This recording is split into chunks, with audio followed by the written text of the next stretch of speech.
সন্ধ্যা 7:30টার দিকে গোডাউন ভাড়ার কথা বলে প্রথমে 2 জন লোক এবং পরে আরও কয়েকজন লোক ঢুকে পড়ে মধ্যবাড্ডার গোদারাঘাটের সপরিবারে বসবাসরত বিদ্যুৎ উন্নয়ন বোর্ডের সাবেক চেয়ারম্যান মোহাম্মদ খিজির খানের বাসায়। পরে খিজির খানকে গলা কেটে হত্যা করে এবং পরিবারের সদস্যদের হাত পা ও মুখ বেঁধে পালিয়ে যায় দুর্বৃত্তরা। কোনো সময় কখনোই বলে না যে আমার কোনো শত্রু থাকতে পারে, আমার কোনো শত্রু নাই, কখনোই কোনো শত্রু। আমরাও জানি যে ওনার কোনো শত্রু নাই। কিন্তু আল্লাহকে তিনি ভয় করেন, তাছাড়া কাউকে ভয় করেন না। হয়তো তাদের সাথে বার্গেনিং করছে, হয়তো তাদের সাথে করছে, প্রতিরোধ করতে গেছে, এই জন্য তাকে হয়তো করছে।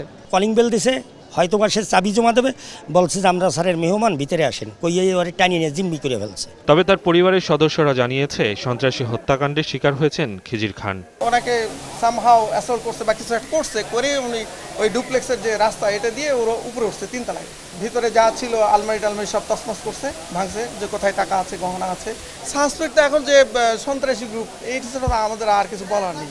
ঘটনার পরপর পুলিশ হত্যাকাণ্ডের স্থান পরিদর্শন শেষে আলামত সংগ্রহ করে। প্রাথমিকভাবে সন্ত্রাসী হামলার কথা স্বীকার করে সুষ্ঠু তদন্তের কথা জানায় পুলিশ। ঘটনার ধরন, ঘটনার কারণ বা আমাদের সম্পর্কে বলতে গেলে আরও সময় লাগবে। আমরা খুব প্রাথমিক পর্যায়ে আছি, আমাদের কাজ শুরু করেছি, আমরা চেষ্টা করছি এটা ঘটনার কারণ নির্ণয়ের জন্য। পরে রাত 12:30টার দিকে খিজির খানের লাশ ময়না তদন্তের জন্য পাঠানো হয় ঢাকা মেডিকেল কলেজ হাসপাতালে।